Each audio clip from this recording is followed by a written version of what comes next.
Bienvenidos a todos.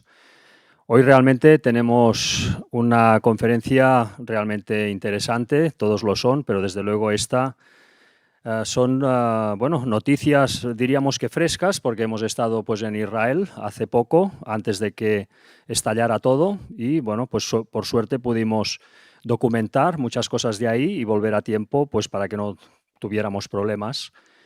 Desde luego en esta conferencia vamos a ver cosas que se conocen de hace tiempo, pero que están cobrando un interés especial en los días que estamos viviendo, porque sabemos que el mundo se está dirigiendo a una situación realmente de confrontación total y todo esto tiene un porqué, no solamente son cosas económicas, como veremos y como hemos estado viendo en estas conferencias. Veremos también, antes de empezar ya con el tema de la Puerta Dorada, acerca pues, de las noticias también más interesantes que han salido, de temas que se han ido presentando y que pues, es bueno de ir estando al día porque son cosas que no caducan, sino que al contrario pues, van cobrando intensidad. Así que nada más, como siempre, antes de la presentación vamos a hacer vamos a poner un montaje de imágenes y de música para ponernos en contexto. Y esperamos pues, que sea de vuestro interés. Bienvenidos y vamos a dar inicio.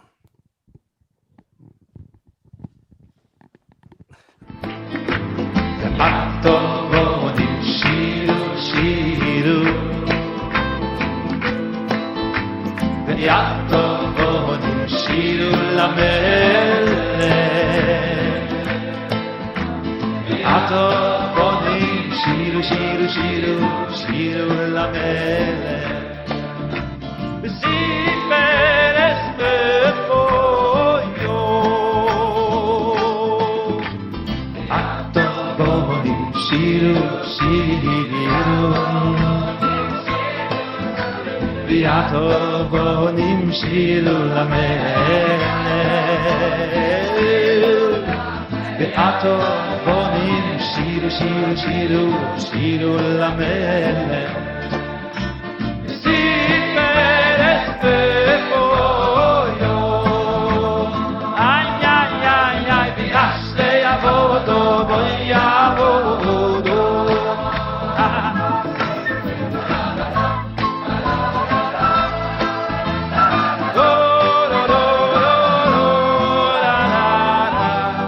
שירו, שירו למלך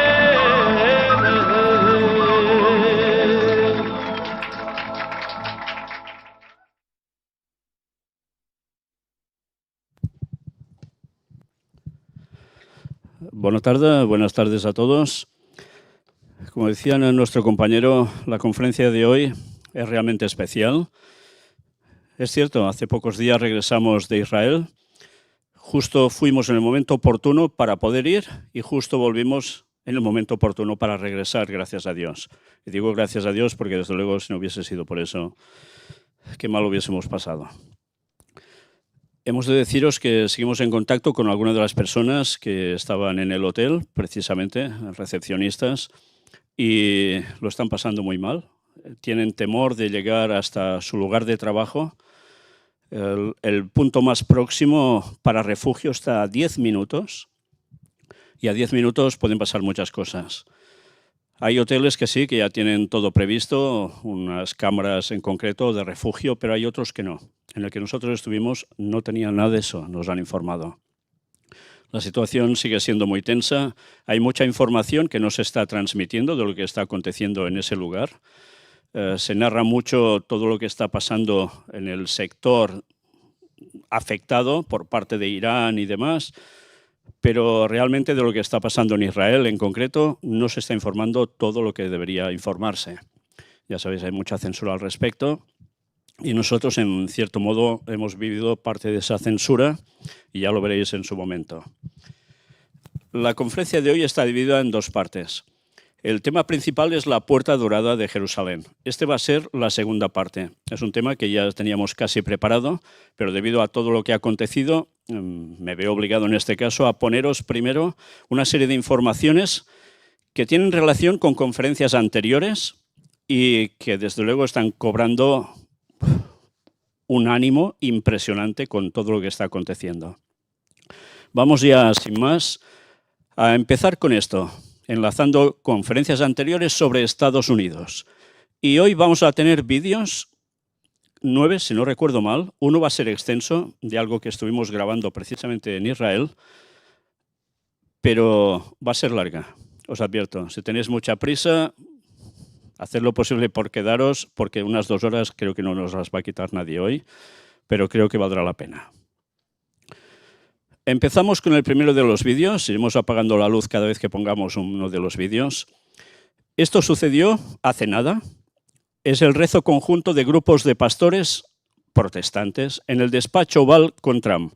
Bueno, protestantes, yo diría que protestantes ya no lo son, porque no protestan para nada contra la cuestión católica, sino que sencillamente son evangélicos y muchos pentecostales. Estad atentos a este momento que una vez más está marcando cumplimientos proféticos. We are honored to come before your presence today, lifting up the arms of our president. We pray for your continued blessing and favor to rest upon him. We pray for wisdom from heaven to flood his heart, his mind, and Lord, you will guide him in these challenging times that we're facing today. I pray for your grace and your protection over him. I pray for your grace and protection over our troops and all of our men and women serving in our armed forces. And Father, we just pray you'll continue to give our president the strength that he needs to lead our great nation as we come back to one nation under God, indivisible, with liberty and justice for all. We pray your heavenly blessing upon him. In Jesus' name. Amen. Fijaos que todo esto está en un contexto. Van a celebrar los 250 años sobre Estados Unidos y la verdad es que el contexto es poner la nación bajo Dios de nuevo.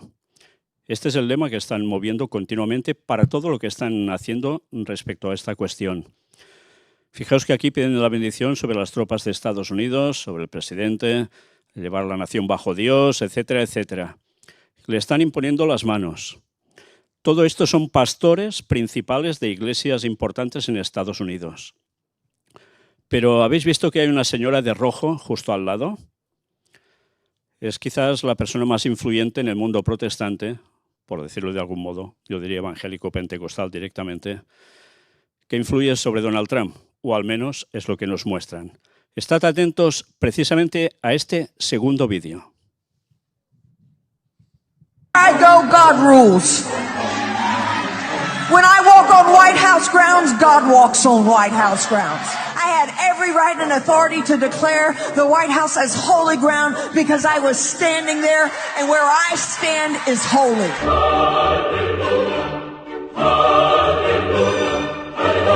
To say no to President Trump would be saying no to God.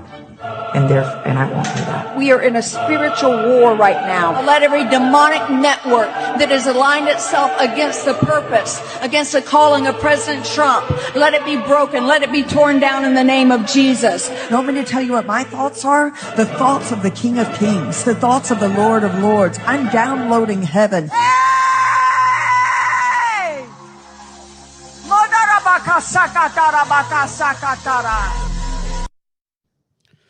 Las últimas palabras supongo que no habéis entendido ni torta, como un servidor, ni como nadie en el mundo que tenga un poco de juicio.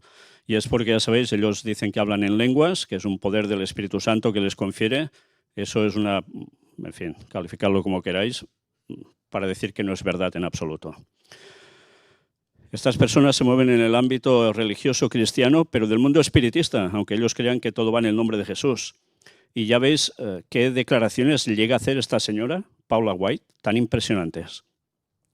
Desde luego están poniendo la política totalmente cerca de la cuestión religiosa, de un modo exagerado, como nunca en Estados Unidos. Y esto va a traer sus consecuencias. Y lo sabemos por profecía. Bien, vamos a seguir avanzando. Ahora enlazando ya con conferencias sobre Israel. Esto lo presenté hace muchos años. Era la conferencia número 7 del Gran Engaño.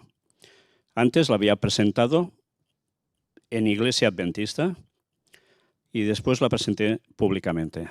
Mirad esta imagen. ¿La veis bien? Conflictos bélicos y ponía ataques que habían habido sobre Afganistán, Irak, y preguntaba, ¿Irán? ¿Siria? ¿Por qué puse ese interrogante en ese entonces? Porque aún no habían sido atacados. Pero esto forma parte de la profecía de Daniel 11, versículos finales del 40 al 45. Y es la situación final mundial. La situación que llevaría al mundo al clímax para que apareciese Satanás haciéndose pasar por Cristo. Y para poder pasar el Vaticano a Jerusalén, en ese tercer templo que va a ser levantado, y por el cual es el auténtico motivo de esta guerra. Sí, esto va de petróleo, va de gas, va de intereses económicos, es cierto, pero recordad que aquí hay una simbiosis, una ayuda entre dos poderes.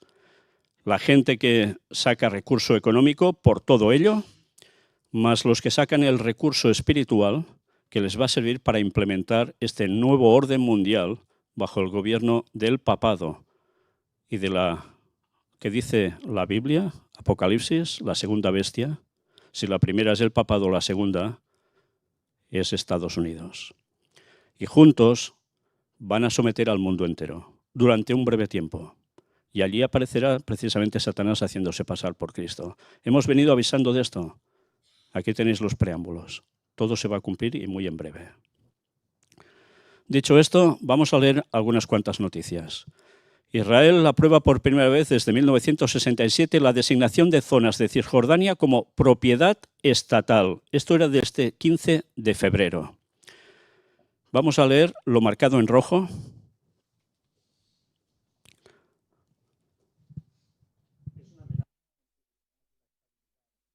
Peligrosa escalada y una flagrante violación del derecho internacional y las resoluciones de legitimidad internacional, ha condenado la presidencia en un comunicado recogido por la agencia oficial de noticias WAFA.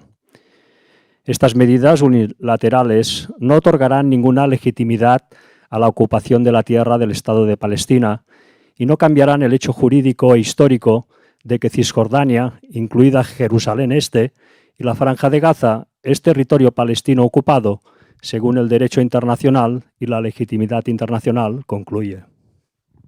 Bien, lo que están haciendo es ya descaradamente ocupar el territorio, que era territorio palestino, y se lo están adjudicando. Pero lo están haciendo a una velocidad impresionante.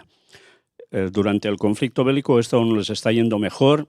Ayer mismo estaba viendo cómo los colonos israelíes lo que están haciendo es ataques continuos contra tierras palestinas, les están haciendo las 1001 y todos los territorios van quedando para ellos y además el ejército de Estados Unidos apoyándolos, con lo cual queda claro que se busca el gran Israel sí o sí. Estados árabes y Liga Árabe rechazan dichos de Huckabee sobre un derecho bíblico de Israel en la región. ¿Sabéis quién es este señor? Huckabee es el embajador de Estados Unidos en Israel.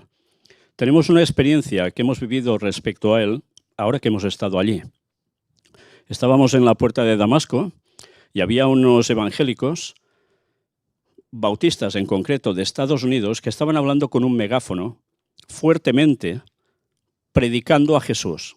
Lo hacían de un modo que para nosotros evidentemente no era el más adecuado, porque en un lugar donde solo pasan judíos muy ortodoxos y otros que son árabes musulmanes, lo lógico es que nadie les hiciese caso para bien, sino todo lo contrario.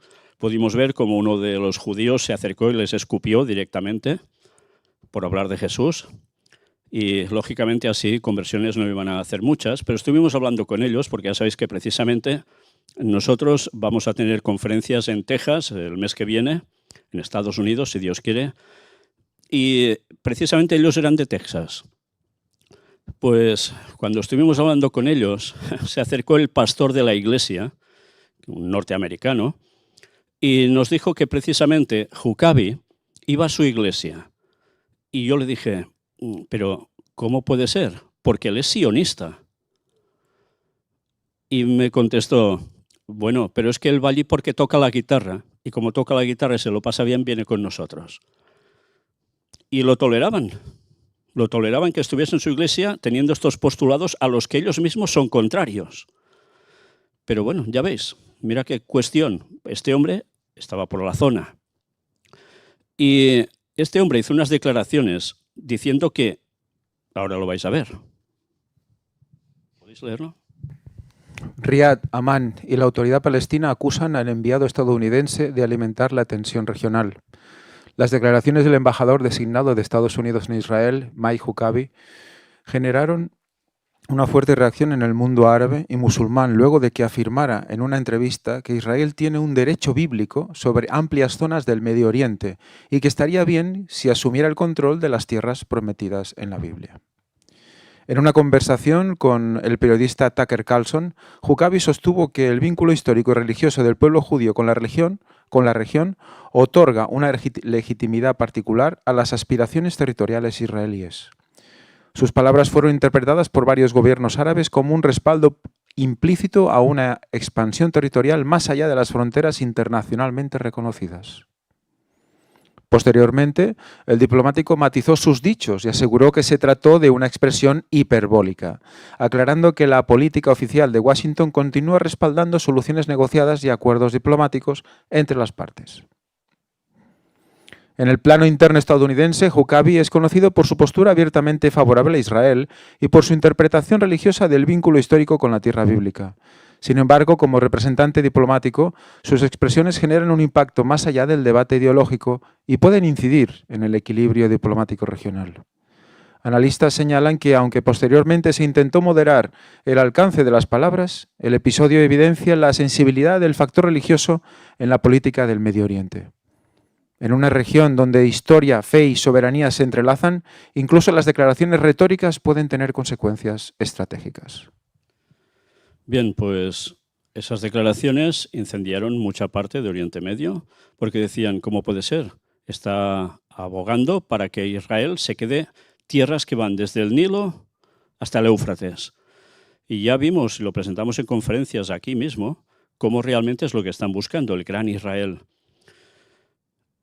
¿Y todo con qué? Diciendo que la Biblia apoya eso, totalmente ya fuera de lugar.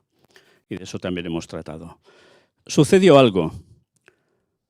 1 de marzo, la ojiva de un misil iraní impactó a menos de 1 kilómetro del Muro de los Lamentos y la mezquita de Al-Aqsa.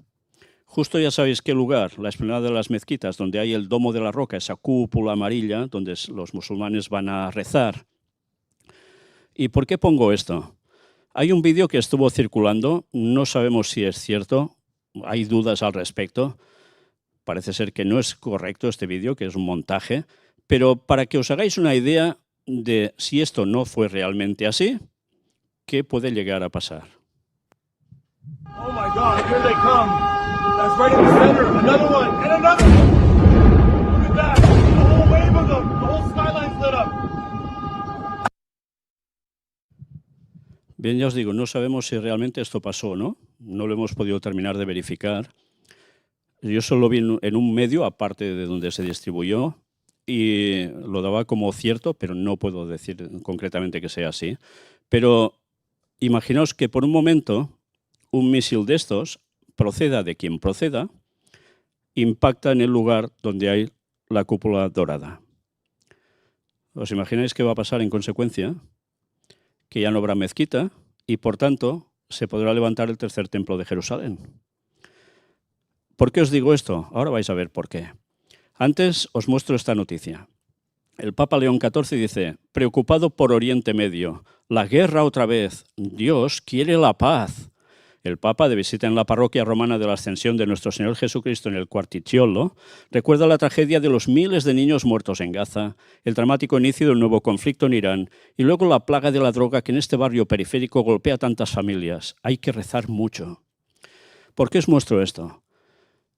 Él y otros personajes del Vaticano se están manifestando como en favor totalmente de la paz, no a la guerra en esos lugares, pero quizás valdría la pena recordar que detrás del sionismo estaban Rockefeller, sí, vale, pero ¿quién más sobre todo? Los Rothschild. Los Rothschild, los famosos banqueros incluso del propio Vaticano, son los que propiciaron el sionismo.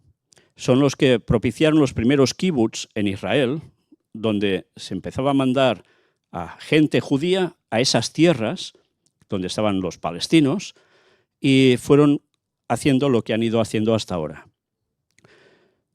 Es curioso que precisamente pertenecientes a sociedades secretas, a cabezas de la masonería como los Rothschild, vinculados al Vaticano, no tengan nada que ver unos con otros para lo que está pasando allí, cuando sabemos, y lo mostramos en escritos de jesuitas, cómo quieren levantar el tercer templo de Jerusalén ellos mismos.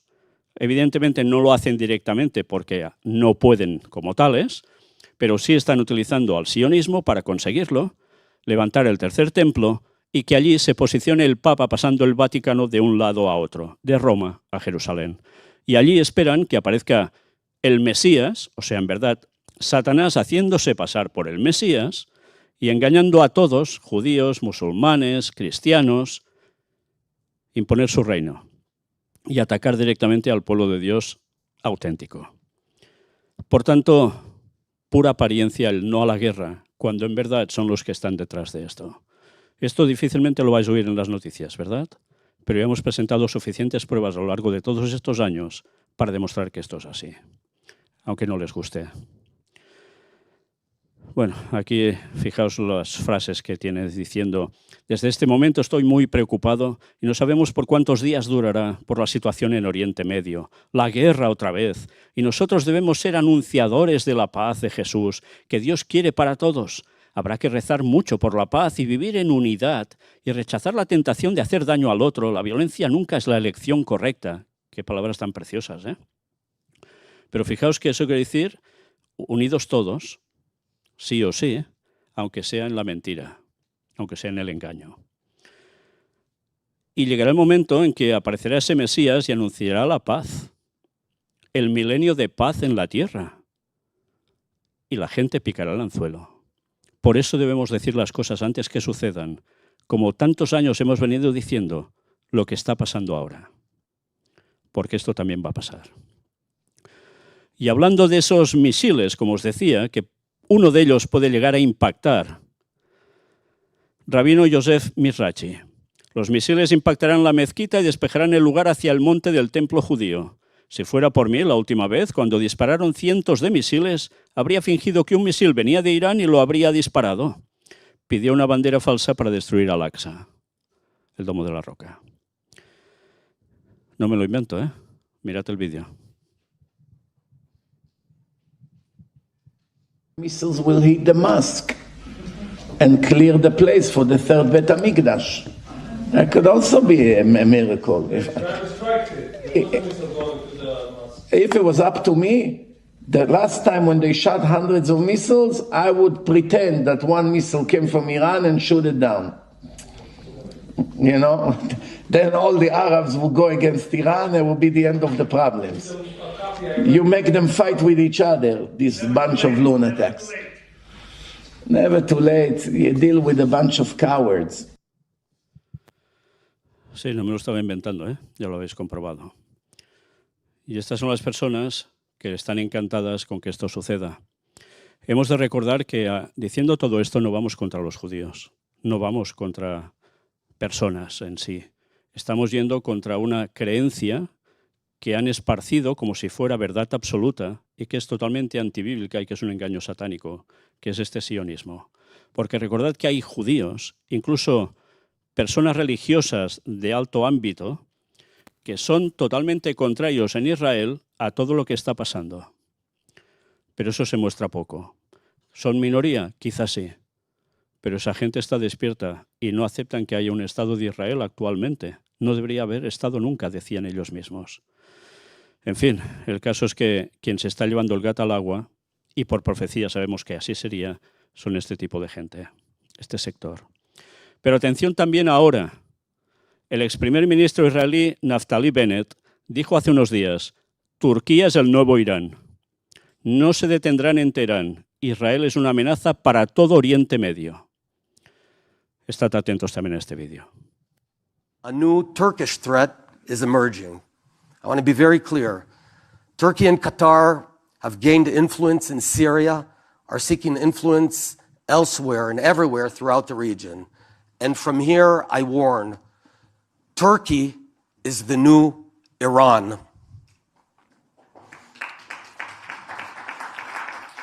Erdogan is sophisticated, dangerous, and he seeks to encircle Israel. And while some senior Israelis were on Qatar's payroll, Qatar and Turkey are nourishing the Islamic Brotherhood monster that is growing and eventually might become as dangerous as the one created by Iran. Turkey and Qatar are gaining influence not only in Syria, but also in Gaza, through the front door, and everywhere, and trying to create a new choke ring. Turkey is trying to flip Saudi Arabia against us and establish a hostile Sunni axis with nuclear Pakistan. Sí, cita Pakistán también. ¿Creéis que acaso se ha producido esta guerra entre Pakistán y sus vecinos ahora porque sí? No, porque todo va ligado. Pero ya veis, ¿cuál es el próximo objetivo? Sí, Cuba, ya lo ha dicho Trump, en 15 días o así, seguramente también irán directamente a por ellos. Nicaragua, también. Esto en Latinoamérica o Hispanoamérica. Pero los que tienen más cerca a Israel son Turquía. Y sabéis, las profecías hablaban de Turquía. Y cómo al final también tendría un papel protagonista a tope en los momentos decisivos de la historia de la humanidad. Y que Turquía también pagará consecuencias. Hasta ahora Turquía se ha mantenido siempre con un pie en cada lado jugando magistralmente. Por eso siguen estando allí. Pero esto también se les va a acabar. Y está profetizado. Y los pasos se van dando. Desde luego, quien no quiera creer en la verdad bíblica, bien interpretada, lo va a tener fatal en muy poco tiempo. Sigamos avanzando. Esto es lo que realmente preocupa a Israel de Turquía, según Tucker Carlson. El periodista analizó las palabras del ex primer ministro israelí, Naftali Bennett, que hemos visto ahora, sobre la nueva amenaza turca que está surgiendo en la región. Y mirad, me salto esta parte para ir directamente a esta. Para Carlson, estas palabras tienen una lectura distinta. Cuando Bennett dice es peligroso, lo que realmente quiere decir es soberano. No podemos decirle qué hacer. No lo controlamos del todo, interpretó el periodista. El verdadero problema con Turquía es que no puede ser controlada, por lo tanto es una amenaza para Israel. Y de nuevo, no es que ataque a Israel, concluyó. En enero de 2025, un comité israelí recomendó prepararse para una posible guerra con Turquía y aumentar el presupuesto de defensa. El primer ministro de Israel, Benjamin Netanyahu, declaró entonces que tras Irán están entrando en escena nuevas fuerzas y que debían estar preparados. Tras el fin de la guerra de los 12 días entre Irán e Israel, las tensiones entre Tel Aviv y Ankara se intensificaron mientras ambos países buscaban ampliar su influencia en la región. Medios israelíes incrementaron su retórica contra Turquía, mientras que Erdogan advirtió que las acciones de Israel representan un peligro para la estabilidad regional. Por tanto, queda claro que Turquía también le tocará. Organismo de control afirma que a las tropas estadounidenses se les dice que la guerra contra Irán tiene como objetivo provocar el Armagedón. Esta noticia corrió también impresionantemente por todos los medios. Nos instó a decirles a nuestras tropas que todo esto era parte del plan divino de Dios y específicamente hizo referencia a numerosas citas del libro del Apocalipsis. Dice un oficial anónimo en una queja al organismo de control, noticia del 4 de marzo. Los comandantes han dicho a los militares estadounidenses de todas las ramas del ejército de la guerra entre Estados Unidos e Israel contra Irán tiene como objetivo inducir el fin de los tiempos bíblicos o Armagedón, según denuncias presentadas ante un organismo de control estadounidense. Esta mañana nuestro comandante abrió la sesión informativa sobre el estado de preparación para el combate, instándolos a no tener miedo por lo que está sucediendo con nuestras operaciones de combate en Irán en este momento, dijo un suboficial en una queja enviada por correo electrónico ante la Fundación para la Libertad Religiosa Militar. Nos instó a decirles a nuestras tropas que todo esto era parte del plan divino de Dios y citó específicamente numerosas citas del libro del Apocalipsis que se refieren al Armagedón y al inminente regreso de Jesucristo. MRFF es una organización sin fines de lucro dedicada a garantizar la libertad religiosa de los miembros del Ejército de Estados Unidos. El oficial que escribió al grupo afirmó haber escrito el mensaje en nombre propio y de otros 15 miembros de su unidad, incluidos al menos otros 10 cristianos. Todos ellos destacados en la región en una función de apoyo inmediato. Los demás miembros fueron identificados como una persona judía y otra musulmana. Se desconocen las creencias religiosas de los otros 3, si las tenían. Anadolu obtuvo una copia de la denuncia del MRFF, después de que el periodista independiente Jonathan Larsen informara por primera vez sobre el asunto. El mensaje del oficial fue uno de los más de 200 que la Fundación ha recibido en más de 50 unidades militares desde el sábado, cuando el presidente estadounidense Donald Trump anunció el comienzo de amplios ataques contra Irán, una campaña que Estados Unidos está emprendiendo junto con Israel. El oficial, cuya identidad fue ocultada por la Fundación por temor a represalias del Pentágono, dijo que el comandante le dijo además a la unidad que Trump ha sido ungido por Jesús para encender la señal de fuego en Irán para causar el Armagedón y marcar su regreso a la tierra. Tenía una gran sonrisa en el rostro cuando dijo todo esto, lo que hizo que su mensaje pareciera aún más descabellado. Nuestro comandante probablemente sería descrito como un partidario de la idea de cristiano primero, dijo el oficial, que se identifica como cristiano. Lleva mucho tiempo así y deja claro que desea que todos los que estamos bajo su mando nos volvamos cristianos como él, pero lo que hizo esta mañana fue tan tóxico y se pasó de la raya que sorprendió a muchos de los que asistimos a la sesión informativa sobre preparación para las operaciones. Anadolu envió múltiples solicitudes de comentarios al Pentágono, pero ninguna recibió respuesta hasta el momento de la publicación. El ataque israelí estadounidense ha tenido fuertes connotaciones religiosas. Un día después de la ofensiva, el primer ministro israelí, Benjamin Netanyahu, hizo referencia a un mandato de la Torá que compara al régimen iraní con un antiguo enemigo bíblico, un mandato que también se ha invocado en referencia a los palestinos. En la Parashá de esta semana leemos: «Recuerda lo que te hizo Amalek, recordamos y actuamos», dijo durante una visita a un lugar alcanzado por un misil iraní. Los amalecitas son descritos en la Biblia hebrea como un adversario persistente de los israelitas y están asociados con un mandamiento de la Torá de borrar su memoria. El aumento de la retórica religiosa, una amenaza inmediata. Mickey Weinstein, exoficial de la Fuerza Aérea y asesor legal de la Casa Blanca bajo el gobierno de Ronald Reagan, ahora presidente de la MRFF, afirmó que el secretario de Defensa Pete Hegseth ha demolido con un martillo neumático las antiguas barreras entre la Iglesia y el Estado en el Pentágono desde que asumió el cargo el año pasado. Los MAGA han destruido esto. Su solución aprobada es ser heterosexual, blanco, cristiano y hombre. Y eso ya es bastante malo cuando encuentras nacionalismo cristiano en escuelas primarias, secundarias, preparatorias y universidades, ¿verdad? En las legislaturas, la policía, los bomberos, los trabajadores de alcantarillado, dijo Weinstein. Pero cuando lo encuentras donde están todas las armas nucleares, las armas guiadas por láser y los drones, es una amenaza absoluta, una amenaza inmediata. No un cambio, sino una amenaza inmediata a la seguridad nacional de nuestro país y del mundo, añadió.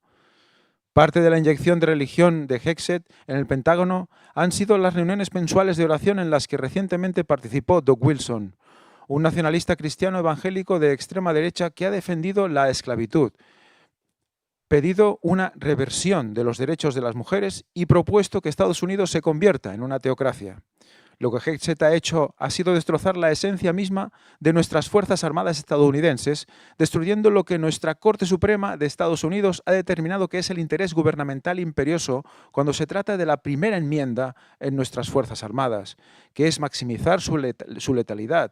Y eso se hace maximizando el buen orden, la moral, la disciplina, la cohesión de la unidad, la salud y la seguridad de las tropas y el cumplimiento de la misión, dijo Weinstein. Inyectar el nacionalismo cristiano en un ejército multirracial y multirreligioso contradice radicalmente sus fundamentos tradicionales. En cambio, Weinstein afirmó, el concepto que Hegseth promueve es el de Cristo para toda la vida. Esa revisión, añadió, ha contribuido al dramático aumento de quejas que la Fundación ha recibido tras la decisión de Trump de iniciar una guerra con Irán. Está en pleno auge, dijo Weinstein, sobre el volumen de contactos que llegaba a su oficina. Ahora que se ha roto el hielo, nos están inundando. Bien, ya veis que la separación Iglesia-Estado en Estados Unidos está desapareciendo del mapa. Y verdaderamente esto es peligroso cuando se trata del ejército y lo vinculan con el regreso de Jesús por Armagedón. Armagedón, para los que no sabéis de qué va todo esto, forma parte de la plaga final, una de las plagas finales, en las cuales va a haber una guerra brutal en una zona que vais a ver próximamente en conferencias que os vamos a presentar. Estuvimos allí. Veréis que es una explanada inmensa donde va a haber un combate tremendo entre muchos ejércitos, pero a su vez es una guerra contra el pueblo de Dios que esté guardando el sábado, que sea fiel al Señor, porque todo el resto del mundo irá por ellos, porque habrán creído en las palabras de Satanás haciéndose pasar por Jesús. Entonces, esto conviene que lo sepamos. Los pasos se van dando uno tras otro para que todo se cumpla, y es inapelable. Aquí tenéis una noticia añadida a esto. Tropas estadounidenses denuncian a altos mandos por llamar plan de Dios la guerra contra Irán. El secretario de Guerra realiza reuniones de rezo mensuales y estudios de la Biblia con un predicador que dice que Dios ordena a Estados Unidos apoyar a Israel.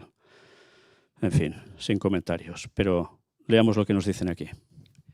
Desde el nombramiento de Pete Hegseth como secretario de Guerra, el cristianismo evangélico ha llegado a los niveles más altos del ejército, con reuniones de rezo mensuales y estudios de la Biblia, bajo un predicador que dice que Dios ordena a Estados Unidos apoyar a Israel, bajo la enseñanza de que Dios bendice a los aliados de Israel y castiga a los enemigos, incluso cuando ellos mataron a Jesús. Esto último es calificado de antisemitismo. En octubre de 2023, el periodista Adam Gabat explicó que los grupos evangélicos de Estados Unidos apoyan a Israel porque, según sus creencias, el retorno de los judíos a la región iniciará un conteo a 7 años de Armagedón, tras lo cual Cristo volverá. Bien, la interpretación profética va desmedida porque no hay profecía de 7 años finales, pero sí de 3 y medio. Esto lo hemos explicado en otras conferencias, en estudios bíblicos y demás. Pero ellos creen que esto puede llegar a ser así. Desde luego es que no aciertan una. Y desde luego quien los dirige evidentemente no es Dios. Ahora enlazaremos también con conferencias sobre Israel y fenómeno ovni. Sí, vaya dos cosas, ¿no? ¿Recordáis que mostramos cómo algo se ponía sobre el domo de la roca y si era un ovni no era un ovni en esos momentos y cómo se esfumaba en un momento? Pues mirad esto, informes de que hoy se vio un ovni con forma de orbe brillante sobre Karaj, Irán, antes de los ataques estadounidenses e israelíes. Era el 28 de febrero. ¿Veis la fotografía? ¿Veis ese puntito en el espacio, en el cielo? Pues ahora lo podréis ver en vídeo.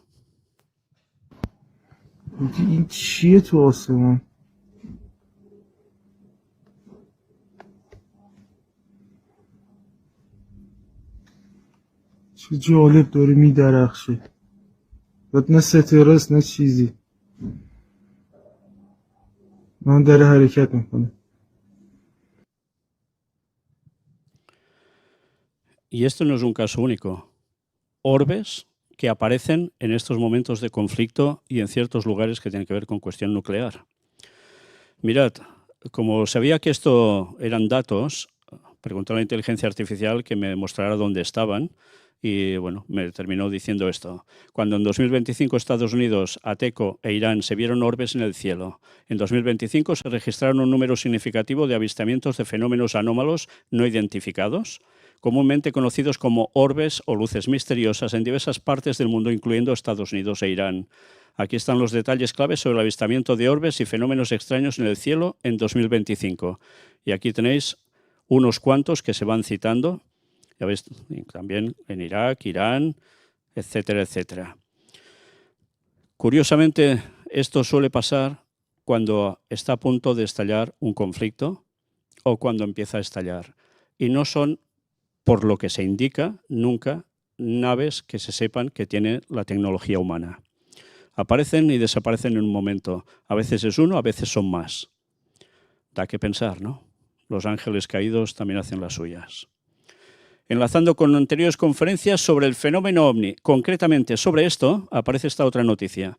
Archivos ovni desclasificados revelan una esfera brillante gigante sobre una base militar que estuvo oculta durante 35 años. Mira, ¿qué nos cuentan? Documentos desclasificados de hace más de 3 décadas han revelado cómo se encubrió un encuentro con un presunto ovni en el Polo Sur. Los registros revelados este año por el Ministerio de Relaciones Exteriores de Argentina han confirmado el relato de un testigo ocular de 1991, cuando personal militar e investigadores civiles en la Antártida detectaron y luego vieron un gran platillo volador sobre su base. Miguel Amaya, un suboficial retirado de la Fuerza Aérea Argentina, dijo a los investigadores de ovnis a principios de la década del 2000 que estaba destinado en la Base General San Martín, una pequeña estación científica y militar en una pequeña isla de la Antártida en abril de ese año. Al comienzo de la noche polar, cuando el sol permanece oculto durante meses, sonó una alarma y el riómetro de la estación, una máquina que mide los cambios de la atmósfera superior, a pesar de que 3 agujas medían diferentes alturas de la ionosfera, parte de la atmósfera donde la radiación solar ioniza los átomos, todas las agujas comenzaron a dibujar el mismo patrón, lo cual es científicamente imposible. Según Amaya, el personal del puesto de avanzada afirmó que las extrañas lecturas solo podrían haber sido causadas por algo que produjera la misma energía que un portaaviones nuclear o una gran ciudad flotando sobre la Antártida. Horas más tarde, otro miembro de la base estaba caminando afuera durante una tormenta de nieve cuando supuestamente vio un enorme círculo de luz que se movía lenta y silenciosamente justo sobre el edificio. El incidente de 1991 finalmente salió a la luz después de que Amaya afirmó que a él y a otros miembros de la Base General San Martín se les dijo que nunca hablaran sobre lo que habían visto por parte de sus superiores. Se informó que utilizaron más de 120 pies de papel durante el incidente, que duró 4 horas y media en la Base General de San Martín, y Amaya reveló que las agujas se movían tan violentamente que se salieron del papel varias veces. Este equipo empezó registrando normalmente, pero después de 5 minutos, las 3 agujas indicadoras comenzaron a hacer las mismas marcas, lo cual el ingeniero explicó que era imposible, dijo Amaya en su entrevista con Cefora, traducida al inglés. A veces estas señales se cortaban y todo continuaba con normalidad. Luego, durante periodos de 10 o 15 minutos, volvía a arrancar, a veces con tanta fuerza que las agujas saltaban de la cinta. Las increíbles lecturas comenzaron alrededor de la 1 a.m., hora local, y continuaron durante toda la noche. Aproximadamente 16 horas después, a las 10 p.m., Amaya dijo que un operador de radio de Argentina, el ejército vio la misteriosa nave cuando salía de la base caminando. Observó un enorme círculo de luz, muy tenue debido a la capa de nubes que pasaba por encima de la base, pero aún visible, y se movía muy lenta y silenciosamente hacia el mar, afirmó Amaya en su testimonio. El observador meteorológico señaló que cuando el hombre que vio el ovni pudo llamar al resto de la base para que saliera a verlo, la nave ya había desaparecido.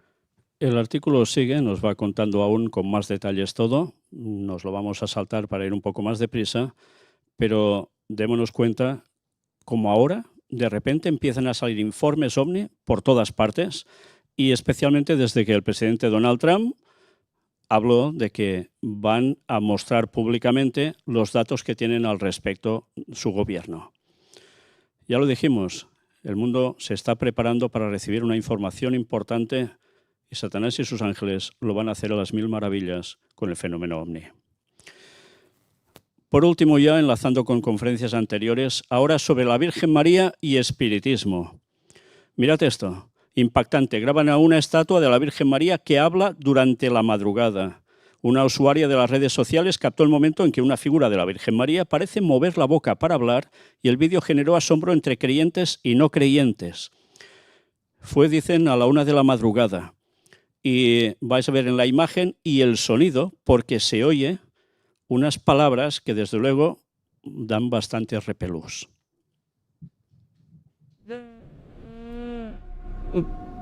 Don't believe what you see. Don't believe what you see. Don't believe what you see. Os habéis asustado con el final, ¿no? Supongo. Bueno, no era nuestra intención, es que ha salido así. Pero desde luego ya veis que por un lado fenómeno ovni, por otro lado cuestiones de Virgen María, todo espiritismo, todo se está uniendo cada vez más. Conflicto bélico predeterminado en profecía. Los pasos que van a faltar son pocos ya. Y vendrán unos tras otros, condensándose. Y debemos posicionarnos ya, porque el tiempo se nos acaba. Ahora sí, ahora vamos a empezar ya con el tema de la conferencia de hoy. Diréis, ostras, ¿hasta ahora? Pues sí, hasta ahora. Llevamos 50 minutos prácticamente de noticias, y solo os he puesto algunas más, porque ya sabéis que nuestro compañero Luis cada semana presenta martes y jueves normalmente conferencias que tienen que ver con las noticias de actualidad en relación con la profecía bíblica, ¿eh? Por tanto, me he ceñido a lo más escueto, pero para recordar sobre todo cosas que hemos venido presentando en todo este año y pico que venimos haciendo conferencias aquí, para que veáis que es que realmente lo que decimos se cumple, y no porque seamos nosotros Dios, pero porque Dios inspiró a profetas que dijeron lo que pasaría, y eso es lo que mostramos. El tema, la puerta dorada de Jerusalén. Me gustaría que vieseis bien esta imagen. ¿Qué veis aquí de puerta dorada de Jerusalén? ¿Qué es lo dorado que destaca? Supongo que todos diréis la cúpula, ¿no? La cúpula dorada. Pero la cúpula dorada no es la puerta dorada de Jerusalén. Entonces, ¿qué es la puerta dorada de Jerusalén? Mirad la muralla. ¿Veis algo que destaca en la muralla? ¿Algo que es un poco más grande que el resto de la muralla? Esa es la puerta dorada de Jerusalén. Diréis, ¿por qué dorada? Si aquello dorado no tiene nada. Bueno, a veces cuando le da el sol un poco de canto, parece un poco dorada. Pero no viene solo por esto el nombre. Vamos a hacer un poco de historia. Esto es una página judía. Y vais a ver qué explican ellos sobre la puerta de la misericordia. Estad muy atentos, por favor. Todo lo que necesitas saber sobre uno de los lugares más relevantes para el judaísmo. Lo dice el Talmud. Si un judío se cae 7 veces, se levanta 8. De las 8 puertas levantadas en las murallas de Jerusalén, hay 8, 2, 2, 2 y 2, porque es en cuadrado. Hay una que es más singular que ninguna, más decisiva que todas, la puerta de la misericordia. Conocida por el cristianismo como la puerta dorada, Sha'ar ha-Rahamim, la única puerta de la cual, dada su antigüedad, no se conoce a ciencia cierta el año en que fue construida. La única que llevaba en tiempos del templo, ya sabéis de quién, del hebreo, directamente al Kodesh HaKodeshim, el Sancta Sanctorum, la única por la cual entraba en Yom Kippur, festividad judía, el cordero del sacrificio, la única que tiene una importancia ultradecisiva. A través de ella, bajando del monte de los olivos y cruzando la vaguada de Josafat, entrará en la ciudad santa a lomos de un burro blanco y precedido del profeta Elías, el Mesías. Retrocedo la imagen para que os posicionéis un poco. La puerta de la misericordia ya la tenéis localizada. Lo que veis antes, hasta llegar a la imagen, es lo que llaman la vaguada de Josafat. Tiene otros nombres, ya lo veremos también. Y desde donde está tomada la fotografía es del Monte de los Olivos. Personalmente tomé esta fotografía y para que ya fuerais pensando cuál va a ser el recorrido que dicen que hará alguien, que dicen que es el Mesías, que irá en un burro blanco, un pollino blanco, pasará desde el Monte de los Olivos, pasará por allí hasta entrar por esa puerta, que no sé si tenéis muy buena vista, pero veréis que la puerta no tiene puerta. Tiene puerta tapiada, eso sí. Los judíos mismos dicen que por allí tiene que pasar este Mesías y que irá precedido del profeta Elías. ¿Quién será este profeta Elías? ¿Será el papa de turno? La verdad es que da que pensar. Pero yo no sé si los que conocéis algo de cristianismo esto os suena de algo. ¿Este hecho suena en algún lugar que aparezca en la Biblia? Vamos a ver. Aquí tenéis la puerta con un montaje que ellos mismos han hecho, donde ya se ve que está abierta, no hay pared en medio que separe todo esto, y al fondo han puesto algo que ahora no está. Ahí detrás, concretamente tal cual en esa línea, no aparecería, estaría más ladeado hacia la izquierda, tal como ves la fotografía, está el Domo de la Roca, la de la cúpula amarilla, que habéis visto en la fotografía de antes. Pero ellos, ¿qué ponen ya aquí? El tercer templo de Jerusalén. Antaño no se llamaba así, sino la Puerta de Susa, capital del imperio elamita, conquistada a sangre y fuego por babilonios y asirios, capital del imperio persa hasta su conquista por Alejandro Magno. Nehemías y Daniel, profetas hebreos que vivieron en ella cuando el cautiverio babilónico del pueblo de Moisés, allá por el siglo VI antes de la era cristiana, tal como citan ellos. La nombran en sus Kutifim, y sobre esa puerta oriental reconstruida al regreso del cautiverio babilónico, grabaron los judíos retornados el nombre de Susa, en recuerdo del milagro que aún hoy conmemoramos en la fiesta de Purim. Era el año 515 antes de la era cristiana. Y mirad esta fotografía. Cuando estuvimos allí, y ahora vais a ver el vídeo que filmamos, nosotros no pudimos acceder a este lugar. Esto es el interior de la Puerta Dorada. La Puerta Dorada tiene dos partes. La que habéis visto en la muralla, pero no es una puerta que traspasas y ya estás en el otro lado, sino que hay toda una parte, que hay una pequeña nave, para que me entendáis, una pequeña edificación, que es esto que veis aquí. Luego hay otras dos puertas, que es la salida que ya da a la explanada del monte del templo, que aún ahora hay que subir unas escaleras, pero que nosotros no pudimos pasar porque, Luis, ¿qué te dijeron? Bueno, iba un poco despistado, pensé que se podía bajar hacia esa zona y resulta que es una zona restringida a los musulmanes y subía una señora musulmana que me echó la bronca por intentar entrar ahí. Bueno, ya retrocedí enseguida, pero es un lugar que no podemos entrar los que no somos musulmanes. Y nosotros que estábamos en la parte de arriba, había un señor, un guardia también de ellos, que dijo, no, muslim, solo muslim. Bueno, entendimos eso y evidentemente no pudimos pasar por allí. Pero esta fotografía es de ese interior que ahora es mezquita también o lugar de rezo de los musulmanes. Por eso salía esta señora de por allí y por eso solo pasan musulmanes y no pueden acceder judíos, ni cristianos, ni nadie más. Lo que veis al fondo, con esas dos ventanitas por donde entra un poco de luz, es precisamente la parte que da a la muralla, que eso sí que se ve. Luego vinieron Antíoco, el Seleucida, Pompeyo, Tito, Adriano, los romanos, todos ellos destructores, profanadores y profundos enemigos de Adonai, o sea, del Señor. Hasta que en el siglo IV comienza la época bizantina con Constantino I, cuando su madre, Helena, no sabemos con qué crédito arqueológico, busca el lugar donde acabarán edificando el Santo Sepulcro. Desde luego lo dicen en tono de sorna y desde luego es que es pitorreo, porque realmente allí el Santo Sepulcro no fue. Pero ya sabéis que el catolicismo tiene esa vitalidad para generar sitios donde no son. Menciono esto porque si miras la foto sobre la circunferencia que hay sobre el punto donde convergen los dos arcos, hay un capitel corintio que hace a los arqueólogos pensar que lo que vemos tiene un origen bizantino, el de la puerta. En 1348, la ciudad de David vive bajo el dominio mameluco, esclavos mercenarios de los califas abasidas que acabaron creando un sultanato propio contra el cual se alzaron los otomanos. Y entonces Jerusalén fue asolada por la peste negra. Todos los fallecidos por esta plaga, todos fieles de Mahoma, fueron enterrados en una fosa común frente a esta puerta. No sé si os habéis fijado en la fotografía antes, pero justo delante hay todo un cementerio a tocar la puerta misma. Es ese cementerio del mundo del Islam. Dicen que la descomposición comunitaria de esos cadáveres se solidificó hasta formar junto a los pilares de la Puerta de la Misericordia una caverna.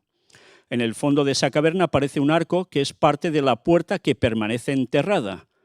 Elías, en tanto que Cohen, o sacerdote, no podrá pasar por esa puerta, ya que está precedida por un camposanto. Fue entonces cuando decidieron además tapiar la puerta. Todo esto se sabe gracias al arqueólogo James Fleming, que estudió la puerta en 1969. Al día siguiente de su descubrimiento, la caverna apareció cubierta por una capa de cemento. Y nosotros no la conseguimos ver estando allí. Pero ya veis, ese cementerio se hizo con un propósito, para que no pasara, sí, fue totalmente taponada. Es que vimos una zona justo abajo, cerca de la puerta, ¿recuerdas? Sí. Justo abajo a la izquierda, además, está un poco diseñada hacia la izquierda, que era una especie con una curvatura que podía estar cubriendo una especie de arco y era todo cemento. Sí, sí. Podría ser que fuera parte de esa caverna. Esa es la opción que pensamos que puede ser. Y luego veremos que hay otra explicación donde hablan de unos 300 metros más para el lado izquierdo, tal como miras la puerta. Pero a nosotros nos dio esa sensación allí, ¿verdad? Por tanto, ese cementerio fue puesto allí porque si tiene que venir, según los judíos, Elías primero y también cristianos, no podrá pasar por ese lugar porque hay muertos. Al haber muertos, no es un terreno santo, por tanto sería impuro y un sacerdote no podría pasar por allí, un sacerdote de esa creencia. Por eso está puesto ese cementerio. Qué cosas, ¿no? Diréis, qué tonterías, pero que se les va la cabeza a todos. Iremos mostrando más al respecto. Cuando el Imperio Otomano arrebató Jerusalén al sultanato mameluco de Egipto, al sultanato, 25 años después de la expulsión de los judíos de Sefarad, Solimán, alias el Magnífico, enemigo acérrimo de Carlos V, ordenó reconstruir las murallas jerosolomitanas, que eso tiene que ver con Jerusalén, año de 1538. Son las murallas que vemos hoy en día. Dicen que al finalizar la obra ordenó decapitar en la puerta de Jafo a los arquitectos encargados del proyecto por haberse olvidado extramuros el monte Sión. Qué cosas, ¿eh? Por tanto, las murallas que veis no son del tiempo de Jesús, tenedlo claro, son posteriores. Al otro lado de lo que podemos ver junto al Monte de los Olivos hay una madrasa, un midrash musulmán, a la cual solo pueden acceder musulmanes. Pero puedes verlo en el vídeo, dice, es la parte que os hemos mostrado. Ahora aquí se nos dan una serie de detalles mientras veis la puerta un poco más grande. ¿Veis las dos ranuras de lo que son las puertas? En medio hay como dos ventanitas, esto es lo que se ve desde ahí dentro. Fijaos, ¿qué hay delante justo? Lápidas.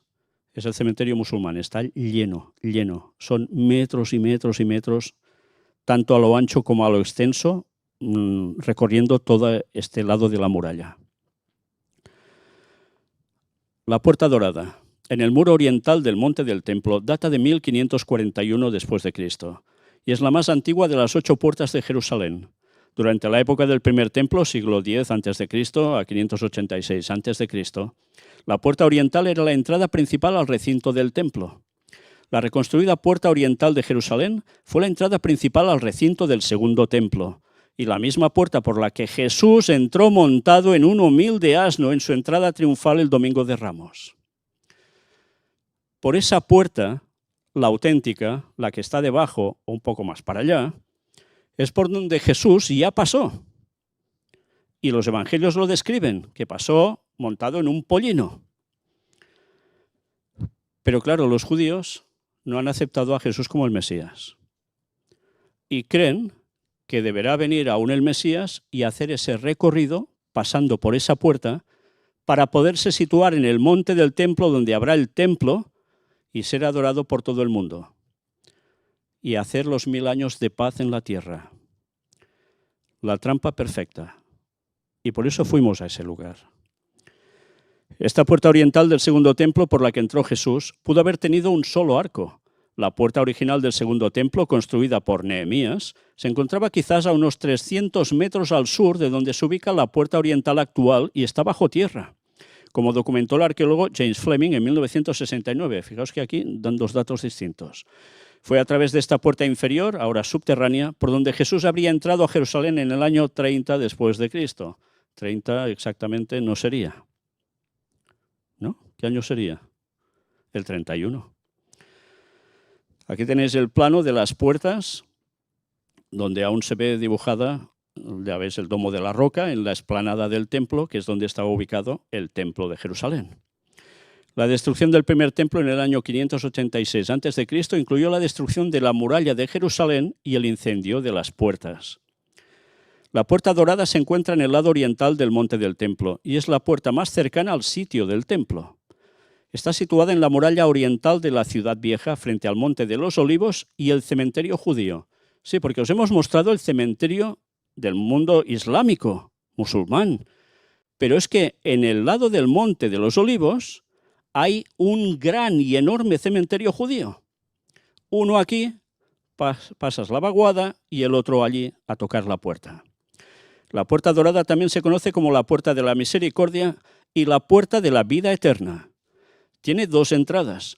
La parte sur se conoce como la puerta de la misericordia y la parte norte como la puerta del arrepentimiento. Siglos atrás, los judíos oraban frente a esta puerta mirando hacia el templo. Comenzaban su oración en la puerta del arrepentimiento antes de dirigirse a la puerta de la misericordia para pedirle misericordia a Dios. Los cristianos la llamaron posteriormente la puerta dorada. Los árabes durante la Edad Media la denominaron la puerta de la vida eterna. También la llamaban la puerta de la misericordia. Según el Corán islámico, los justos pasarán por esta puerta el día del juicio. Interesante que se llame la puerta de la misericordia. ¿Y quién tiene puertas de misericordia? ¿Sabéis quién tiene puertas de misericordia? Y que en los años de jubileo se abren y luego se cierran. El Vaticano. Curiosamente. Y si pasas por esa puerta, prácticamente es que ya eres salvo. Y va mucha gente a peregrinar por allí, pasando cada año, que lo hacen. Bueno, pues mira qué casualidad que el Islam también tenga esta puerta. ¿Será un dato más de esos que coincide y que anunció y denunció el exjesuita Alberto Rivera de que el Islam fue hecho por los jesuitas? Da que pensar, ¿eh? Bueno, por los jesuitas en sí no, sino por los anteriores a los jesuitas. Los jesuitas son posteriores, pero que en definitiva es todo el proceso hasta llegar a ellos. El Vaticano haciendo el Islam. Le costó la vida a este pobre hombre. La puerta este fue cerrada por los musulmanes en el año 810 después de Cristo, reabierta en el año 1102 después de Cristo por los cruzados y luego fue tapiada por Saladino, el primer sultán de Egipto, después de recuperar Jerusalén en el año 1137 después de Cristo. Los conquistadores musulmanes, los turcos otomanos, añadieron grandes piedras a la puerta dorada en 1530 después de Cristo y plantaron un cementerio frente a ella, creyendo que el Mesías judío no pisaría un cementerio. Muchos creen que esto se hizo para impedir la entrada del Mesías judío por esa puerta, tal como lo predecían las profecías del Antiguo Testamento. Sin embargo, Ezequiel profetizó el cierre de esta puerta alrededor del 600 a.C., que se cerraría porque Jehová, Yahvé o Jehová, el Dios de Israel, ha entrado por ella, por tanto será cerrada. El profeta ya había visto con anticipación, como si ya fuera un hecho, que Jesús entró por esa puerta ya. Por tanto, Jesús pasó por allí. Por tanto, esta gente van con retraso, y mucho retraso, pero con un objetivo que alguien les está llevando a hacer. En 1535 después de Cristo, Solimán el Magnífico, el sultán con el reinado más largo del Imperio Otomano, ordenó la reconstrucción de las murallas en ruinas de la ciudad de Jerusalén, incluida la puerta este. En 1541 después de Cristo, durante el proceso de reconstrucción, Solimán mandó tapiar la nueva puerta, que ha permanecido así hasta nuestros días. Ahora ya sabéis por qué está tapiada esa puerta y por quién. Resulta interesante que esta puerta sea la única de las 8 de Jerusalén que permanece sellada. Los árabes creen que, dado que los judíos esperan que el Mesías entre por esta puerta, intentaron impedir cualquier posibilidad de su regreso. Y atención a esto, Ezequiel 44, versículos del 1 al 3. Entonces el Señor Dios me hizo regresar por la puerta exterior del santuario, la que mira al este, pero estaba cerrada. El Señor me dijo, esta puerta permanecerá cerrada, no se abrirá. Nadie entrará por ella, porque el Señor Dios de Israel entró por ella, así que permanecerá cerrada. El príncipe regente se sentará allí, como príncipe regente, y cenará en presencia del Señor, entrando y saliendo también por el pórtico de la puerta. Impresionante las profecías, ¿eh? Libro de Zacarías, capítulo 9, versículo 9. Alégrate mucho, hija de Sión. Grita de júbilo, hija de Jerusalén. Mira, tu rey viene a ti, es justo y poderoso para salvar. Es humilde y viene montado en un pollino, cría de asna. Esto era la profecía que Jesús cumplió.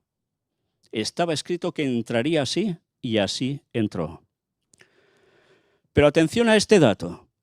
La puerta dorada fue el escenario del encuentro entre los padres de María después de la Anunciación, por lo que la puerta se convirtió en el símbolo del nacimiento virginal de Jesús y de Joaquín y Ana. El encuentro en la puerta dorada se convirtió en un tema recurrente en las representaciones de la vida de la Virgen. Y aquí tenéis el encuentro de Joaquín y Ana en la puerta dorada, de Alberto Durero. Vaya cosas. Y quizás diréis, bueno, ¿y qué?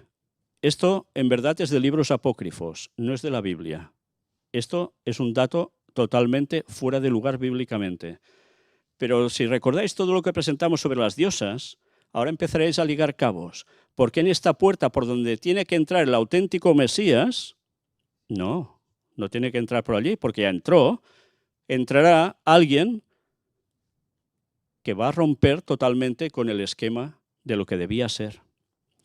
Satanás haciéndose pasar por Cristo. Y enlaza precisamente el tema con la Virgen María. ¿Os dais cuenta del peso de todo esto? ¿Qué gran engaño se está montando? Todo el catolicismo va a caer de 4 patas. Cuando se acercaron a Jerusalén, dice Mateo 21, del 1 al 3, y llegaron a Betfagé, en el monte de los Olivos, Jesús envió a 2 discípulos por delante diciéndoles, vayan a la aldea que está enfrente de ustedes. Enseguida encontrarán una burra atada y un burrito con ella. Desátenlos y tráiganmelos. Si alguien les dice algo, respondan, el Señor los necesita. Y esa persona los enviará de inmediato. Bien, pues esto es lo que sucedió. La profecía se cumplió. Mateo 21, del 4 al 11 dice, todo esto se hizo para que se cumpliera lo dicho por el profeta. Digan a la hija de Sión, miren, su rey viene a ustedes, humilde, sentado sobre un asno, un pollino, cría de asna. Entonces los discípulos fueron e hicieron como Jesús les había mandado. Trajeron el asno y el pollino, pusieron sus mantos sobre ellos y lo montaron. Y una gran multitud extendió sus mantos por el camino. Otros cortaron ramas de los árboles y las extendieron también por el camino. Entonces la multitud que iba delante y la que iba detrás gritaba, Hosana al Hijo de David, bendito el que viene en el nombre del Señor, Hosana en las alturas. Y cuando entró en Jerusalén, toda la ciudad se conmovió diciendo, ¿quién es este? Entonces la multitud decía, este es Jesús, el profeta de Nazaret de Galilea. ¿Os habéis fijado en las imágenes que habíamos puesto al inicio para ambientar la conferencia de qué iría? Hemos mostrado a un Jesús sentado sobre un pollino que va entrando por una puerta. Y alrededor había gente, pero no era la gente de la época de Jesús. Hemos hecho que la inteligencia artificial nos hiciera un montaje y pusiera gente de nuestros días, alabando precisamente esa entrada de este falso Mesías. Y esto va a suceder. Luego, si queréis, la podemos volver a poner. La entrada triunfal de Jesús en Jerusalén montado en un pollino, que es lo que celebran los católicos en el Domingo de Ramos, se entiende históricamente y bíblicamente que fue por la Puerta Dorada, también llamada Puerta de Oriente o Puerta de la Misericordia en la muralla del Monte del Templo. ¿Por qué se sabe que fue la Puerta Dorada? Está exactamente en la dirección del Monte de los Olivos. Jesús venía desde Betfagé y Betania, descendió el Monte de los Olivos y desde ahí la entrada directa hacia el templo es la Puerta Dorada, la única que da de frente al monte. Es la única. Coincide con la profecía de Ezequiel 44, 1 y 2, donde la Puerta del Oriente está asociada con la entrada de la gloria del Señor. La tradición cristiana temprana, siglos 4 y 5, fija esta puerta como el lugar de la entrada mesiánica. Pero es que aunque no fuera tradición, es un hecho. La Puerta Dorada es la más simbólica porque se vincula con la venida del Mesías, la entrada del Rey de la Gloria. Y ahora vamos a ver un vídeo rodado por nosotros, de cuando estuvimos en esa zona, dando explicaciones además para que una vez con estos datos, y luego mostraremos algunos más, os deis cuenta de la importancia de haber ido a este lugar, porque era necesario que supierais algo que va a pasar. He de deciros que desde donde está tomada esta imagen que veis, bueno, ahora no porque me veis a mí, pero si ponéis la imagen, vais a ver que está tomada desde el Monte de los Olivos. Y esta imagen, más arriba aún, hay un lugar que se ve desde cualquier punto de la ciudad, prácticamente de Jerusalén, un lugar elevado en el Monte de los Olivos, donde hay un edificio que parece ser que era militar, donde hay una bandera de Israel enorme. Allí hay una cámara que es direccionada precisamente a esta zona. ¿Y sabéis por qué? Bueno, evidentemente esto ahora es por cuestión de vigilancia, porque ya saben que allí evidentemente algo va a pasar, ¿no? Y siempre hay tumultos, etcétera, etcétera. Hace años los evangélicos colocaron ya una cámara para emitir en directo las 24 horas del día, esperando el momento en que aparezca el Mesías y cruce esa puerta. No sé cómo. Ahora miras datos y de esa cámara ya no hay nada. Pero en cambio hay 2 cámaras, aparte de esta que os he dicho, otra más desplazada hacia la banda izquierda, tal como miráis la muralla, que también está enfocando hacia ese lugar. Imaginaos el momento en que van a suceder muchas cosas. Ahora es el inicio de lo que está pasando. Y que por circunstancias, imaginaos que los judíos consiguen su objetivo, va a pasar, sí o sí. Todo ese cementerio musulmán esté fuera y esa puerta sea reventada de algún modo para que por allí pase Satanás haciéndose pasar por Cristo, viniendo desde el Monte de los Olivos y cruzando por esa puerta. Y quizás con ese Elías que dicen ellos delante. Ese Papa quizás, que estará mandando a su lado. ¿Os imagináis esto siendo transmitido por todo el mundo? ¿Os dais cuenta cómo el gran engaño, de ahí el título de nuestras conferencias genéricamente, el gran engaño, sobre todo el gran engaño final, se va a producir y todo el mundo que no esté en la verdad plena va a ser engañado? Se nos dice que cuando se diga está aquí o está allá, no vayáis, no miréis. La gente va a ser seducida por esa imagen. Va a ser terrible porque es la perdición automática para millones y millones de personas que queden con vida en esos momentos. Y si nosotros no sabemos eso, estamos perdidos. Si nosotros no nos posicionamos del lugar correcto, estamos perdidos. Vamos a ver el vídeo. Es un poco extenso.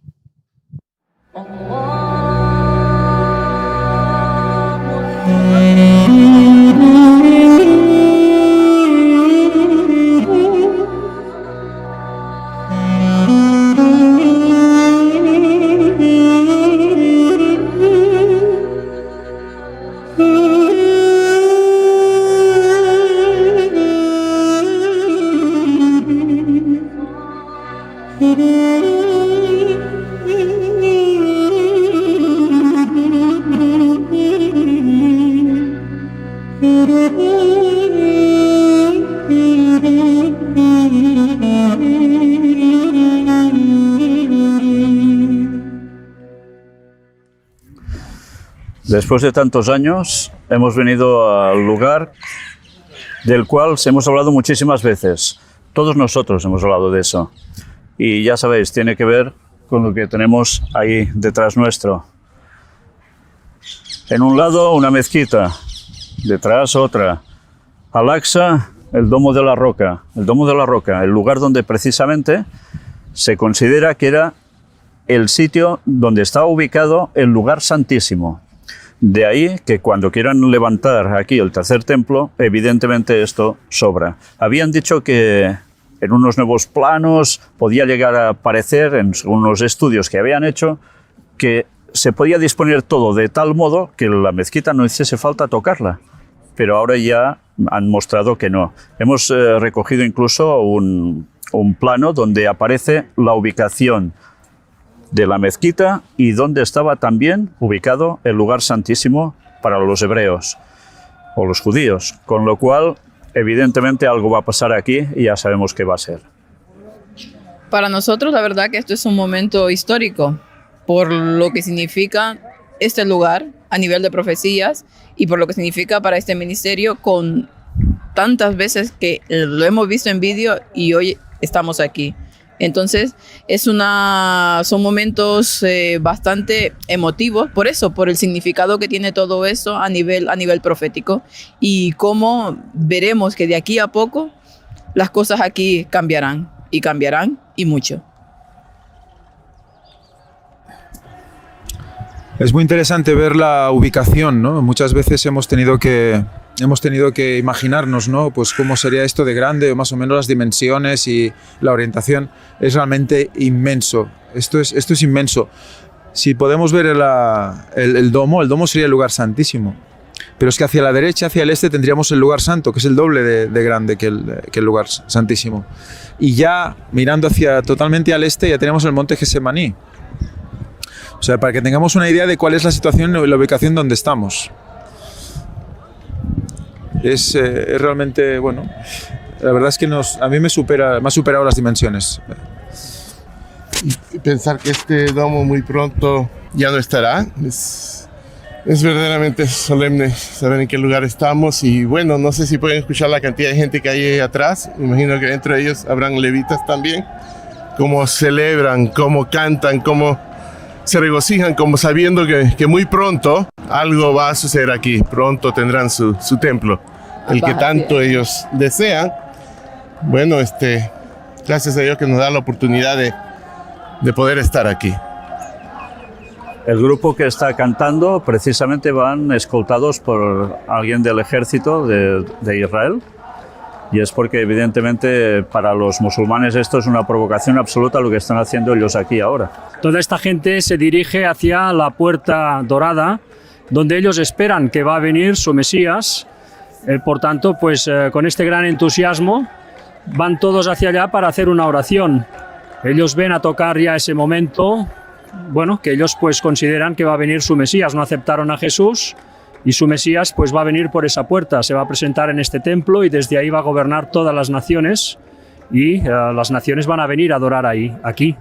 Por tanto, estamos viviendo momentos históricos como nunca, jamás, en fin, se habían visto, y tantos que habrían querido ver estos últimos tiempos, pues mira, nos va a tocar a nosotros poder ver todas estas cosas. Muy bien, pues estamos orientados hacia justamente el oriente, hacia el este de la explanada de las mezquitas. Ahí estamos viendo el Monte de los Olivos. Si nosotros pudiéramos ver más allá, veríamos al fondo del final de todo, veríamos Jericó. Jericó es de donde venía Cristo cuando entró en Jerusalén, cuando hizo la entrada triunfal. Pasó por Betania, que está justo un poquito detrás de esta cima que vemos aquí, y debió bajar por un camino parecido al que vemos ahí, entre las tumbas, porque eso es un cementerio, vemos esos coches de color blanco, pues por ahí debía venir, bajar y entrar por la puerta de la Misericordia. El jardín de Getsemaní parece ser en una ladera de esta montaña, ahora este árbol lo debe tapar, está por ahí bajo el jardín, donde hay una iglesia que se erigió para conmemorar el lugar. Y ahora, pues bueno, ahora Víctor os va a comentar algo más. Pues como os decía Ángel, desde esta parte de arriba, la zona del Monte de los Olivos, el Getsemaní un poco más abajo, desde allí alguien va a pisar el suelo y teóricamente el mundo creerá que es el Mesías. Lo van a creer judíos, lo van a creer cristianos. De hecho, no sé si llegáis a oír ahora a las personas que siguen ahí cantando, judíos, celebrando que va a entrar por allí el Mesías. Pues ya sabéis, el texto bíblico nos habla de que Jesús en su segunda venida no pondrá pie en tierra, que eso va a ser en la tercera venida, después del milenio. Pero ellos, confundiendo las profecías, lo aplican a la segunda venida de Jesús los cristianos y a la primera los judíos. Con lo cual, cuando aparezca Satanás, sí pondrá su pie allí y sí descenderá por todo ese camino que veis en bajada por la carretera justo al lado de todo ese cementerio y cruzará descendiendo hasta aquí donde hay la puerta de la Misericordia, en la cual se habla que allí verdaderamente tiene que cruzar el Mesías. Esa puerta está tapiada. Ahora también lo vamos a mostrar y haremos un poco de historia al respecto, porque hay gente que desconoce lo que realmente hay allí. Y fijaos que todo ese camino, desde allí hasta aquí, para entrar a la puerta de la Misericordia, es lo que va a llevar después a que siga más adelante hasta llegar a esta explanada, que ahora es de las mezquitas, pero que volverá a ser del templo, y va a ser del tercer templo de Jerusalén, el lugar donde se va a posicionar Satanás haciéndose pasar por Cristo como Mesías y el mismo Papa de turno a su lado. Mirad, esta es la puerta de la Misericordia, la puerta dorada. Esta es la parte trasera porque en verdad la auténtica puerta está a tocar la muralla. Si miráis por los laterales se ve la muralla. Pues fijaos bien, esta muralla es por donde evidentemente el acceso es el bueno, pero justo aquí, entre la muralla y esta otra parte de la edificación, que está hecha igual que la muralla, con esta doble puerta, sirve precisamente para que dentro hayan, no se puede filmar, no nos dejan pasar, hayan toda una serie de alfombras donde se ha convertido en una mezquita. Los musulmanes van a rezar aquí. La auténtica, os digo, está justo detrás de esto a tocar la muralla, pero tal como está todo ubicado, si alguien pasara, debería pasar primero por esa puerta de la muralla y luego por aquí. Y ya desde aquí pasar directamente subiendo por estas escaleras, se supone, si es que aún estarán, hasta arriba, que es donde hay ya la explanada de las mezquitas. Este es el camino que Satanás debe hacer simulando ser el Mesías. Creo que será un momento bastante impresionante para el mundo el verlo cumplir. Podemos imaginarnos nosotros ahora mismo cómo Satanás entrará por aquí y llegará hasta la zona del tercer templo. Pero claro, vivirlo, la realidad, será muy impactante. Y creo que nosotros aún no dimensionamos esos momentos tan impresionantes. No se puede acceder por la escalera, ya nos han dicho que estaba totalmente prohibido. Y lo único que se puede hacer es mirar por alrededor, por la zona donde precisamente será todo. Desde la muralla irán pasando por aquí hasta allí.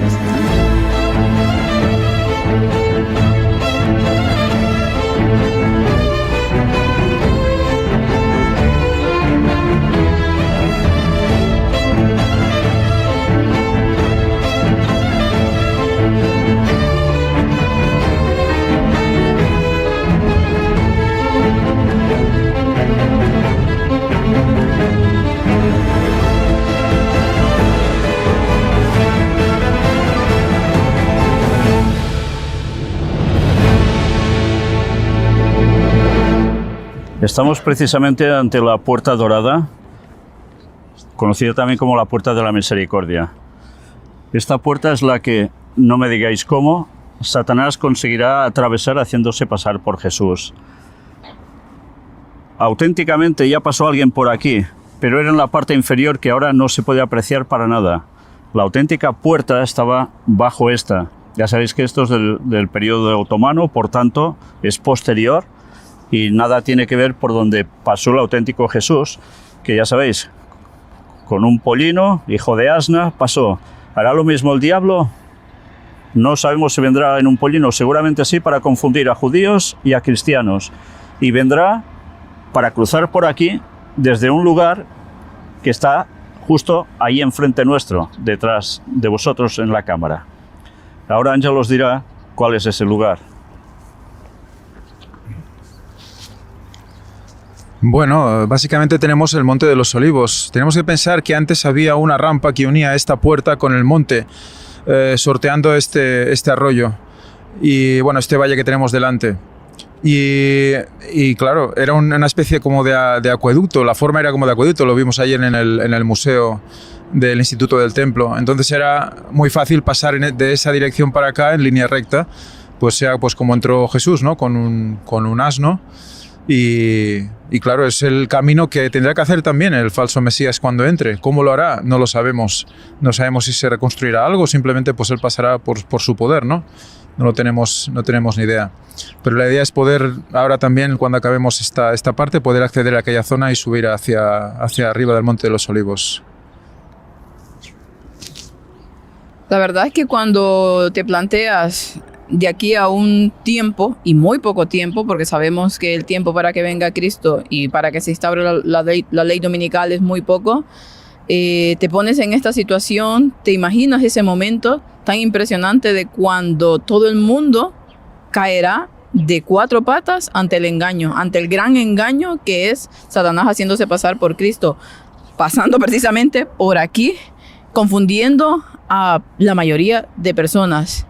¿Y los escogidos caerán también en este engaño? Bueno, la Biblia lo habla, ¿no? Si fuese posible, engañaría incluso a los escogidos. Por eso tenemos que estar firmes para no caer en ese engaño. Que aunque parezca que lo sepamos todo, Sabemos que el enemigo tiene un poder muy grande y si no estamos anclados a la roca que es Cristo, vamos a ceder fácilmente.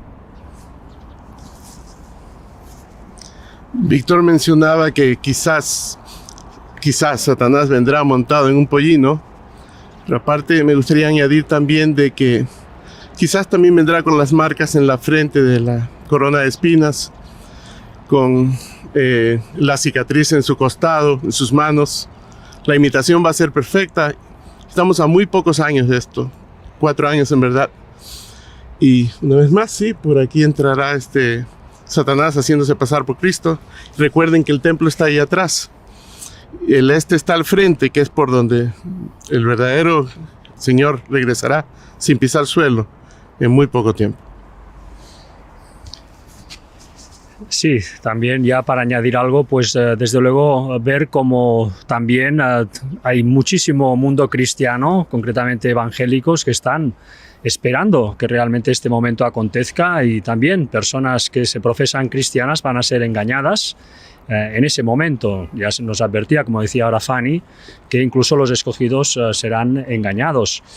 Pensemos que se reportaba hace un tiempo, unos años, cómo había una cámara filmando esta puerta, una cámara puesta pues por el mundo evangélico para poder estar en todo momento al tanto de cómo andaba la puerta, si seguía cerrada o en el momento que se abriera poder ver esa situación. Ahora parece que no hay información acerca de esto, pero en su momento estuvo en marcha. Realmente vemos como todo el mundo evangélico está realmente pues también pendiente de todo esto, ¿no? El engaño va a ser prácticamente general. Bueno, también una cosa que ya se ha dicho alguna vez y que bueno, es muy interesante saber también el por qué estas tumbas musulmanas, pues este cementerio musulmán se hizo aquí en su momento, porque los musulmanes, sabiendo de la profecía judía de que el Mesías tenía que entrar por esta puerta, y como los judíos saben que la tierra contaminada por un cadáver es una tierra, pues eso, contaminada, pues el Mesías de esta forma no podría pisar esta tierra para entrar por esta puerta. Ellos hicieron todo lo posible para cerrar la entrada mediante este cementerio que lo contaminó, este cementerio musulmán, y también tapiando directamente la puerta. Y pensemos que todo esto, como decía Fanny, va a suceder en muy poco tiempo. Imaginaos cuando venga Satanás haciéndose pasar por el Mesías, poniéndose allí, vendrá en su nave. El caso es que pondrá su pie y desde allí vendrá hasta aquí. El engaño será tan brutal que es que prácticamente va a caer el mundo entero, incluso, como no, la gente del Islam, que quedará anonadado ante esto. Se está buscando ecumenismo por todos lados. Si eso no se termina de conseguir de un modo, se termina de conseguir de otro. Y pensad que nosotros llevamos siempre aquí Maranata 2031, cuando va a regresar el auténtico Señor. Pero Satanás vendrá un poco antes. Y si no sabemos ese engaño preparado ya de antemano, lo más fácil es caer en ello, por más creyentes que digamos que somos. Interpretar mal las profecías lleva a la perdición. Y ahora iremos a mostrar el lugar donde aproximadamente aparecerá Satanás, entre otros puntos de la tierra y otros demonios también haciéndose pasar por Cristo. Pero desde ese lugar no sabemos exactamente cómo lo hará, llegará hasta aquí. Seguramente si esto no está, no habrá ese prohibitivo terreno que no puede ser declarado lugar santo para pasar porque hay cuerpos de muertos o restos de muertos en cementerio. ¿Qué pasará aquí? ¿Va a desaparecer esto de algún modo? Probablemente. Los conflictos en esta tierra ya sabéis cómo funcionan y cómo deben funcionar para que al final se pueda posicionar Jerusalén como el lugar del centro de la paz mundial. Jerusalén como tal, como nombre, y esperando el milenio, precisamente los 1000 años de paz desde aquí.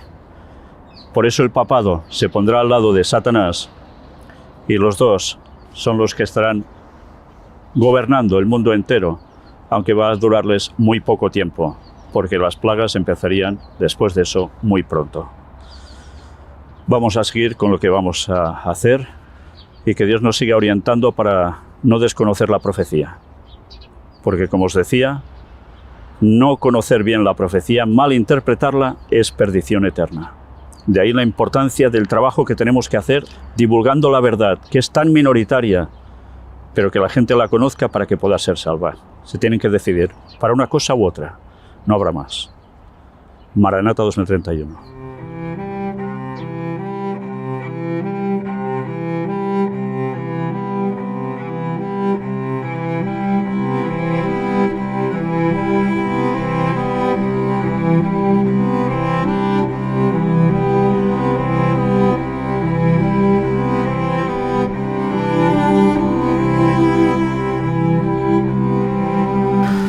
Desde esta perspectiva del Monte de los Olivos, estamos casi en la cima, podéis contemplar directamente la puerta dorada, o puerta de la misericordia, la que está cerrada, y cómo detrás veis el domo de la roca, con la cúpula dorada. Desde aquí, de un modo u otro, Satanás pasará, cruzará el valle de Cedrón, entrará a través de esa puerta, y finalmente llegará al lugar que será, como no, el tercer templo de Jerusalén, donde se instalará para reinar en este mundo, entre comillas.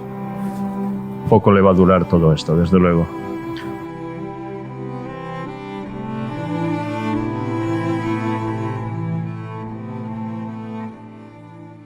Desde aquí ascendió Jesús, en verdad.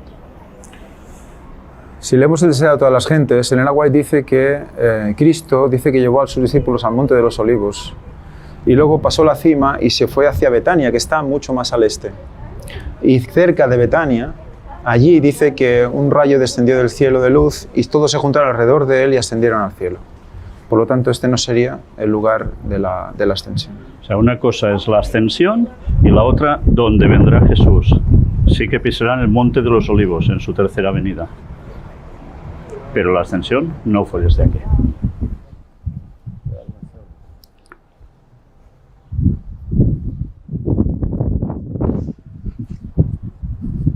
Aquí tenéis precisamente el lugar más alto del Monte de los Olivos, donde se hizo la iglesia de la Ascensión.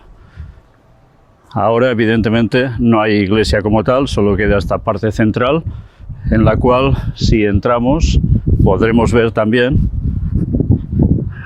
algo, como no, que nos vienen a indicar que desde aquí ascendió Jesucristo. Todo lo que hay en la zona ahora es esto. Y esta parte donde se ve esta roca, que ya veis es brillante, y es la zona donde dicen que ascendió Jesús. Había habido aquí iglesia bizantina, hay altares alrededor de todo esto, de distintos credos, pero es todo lo que hay, no hay nada más. Lo que sí debe hacernos pensar es que si esta era la parte considerada iglesia de la Ascensión, porque por todo lo que cuentan es este el lugar, donde aparecerá Satanás haciéndose pasar por Jesús, para hacerse creer al mundo entero que es el Mesías. Deberá ir desde esta zona, cruzando, pasando por el Valle de Cedrón, hasta llegar a la puerta dorada, la puerta de la misericordia, por donde también entrará. Lo hará probablemente en un pollino, puede ser. Tendrá que cruzar todo ese cementerio hasta llegar, cómo no, a esa puerta. Por tanto, ese cementerio veremos qué pasa con él, de aquí a entonces, y cruzará esa puerta de algún modo. Llegará hasta ese tercer templo en el cual se va a situar. Y como no, el papado también estará allí, a su lado. Todo preparado para cumplir ese milenio de paz, en el cual lo que no va a haber va a ser precisamente paz, porque vendrán las plagas de lleno. Por tanto, Satanás sabe engañar muy bien a la gente y nosotros debemos conocer las profecías exactamente como son. Todo lo que se ha revelado lo debemos conocer, de lo contrario estamos perdidos. Y aquí sí, por esta zona también pondrá su pie Cristo, el auténtico Jesús, y descenderá, pero eso será en 3031, En 2031 es la segunda venida de Jesús. En 1000 años después, la tercera. Y aquí sí que pondrá su pie en algún lugar, y esto se partirá y será una gran llanura donde se instaurará la nueva Jerusalén, que será de kilómetros y kilómetros, impresionantemente grande, y es donde habitaremos, pero también donde habrá, cómo no, la resurrección de los impíos, y donde Satanás va a decirles: yo os he resucitado, vayamos a por ellos. Y ese será el fin definitivo del mal y de Satanás, que será el último en perecer. Pero todo esto es la historia que va a acontecer aquí. Pero fijaos qué diferencia, creerlo en una época o creerlo 1000 años después, cuando acontecerá la conclusión de todo este mal. La diferencia, Satanás sabe engañar y casi todo el mundo va a picar el anzuelo. Por eso vamos a decir, Maranata 2031, antes vendrá Satanás, muy poco antes, pero luego nos espera lo mejor, a pesar de la persecución a muerte. Los 144.000 quedarán vivos. Y luego, cómo no, en la segunda venida de Cristo resucitarán los suyos y juntos iremos con Él arriba, donde hay la nueva Jerusalén que después descenderá aquí, en el cielo a la tierra. Ya nos queda poco para eso. Y he de repetir, Maranata 2031.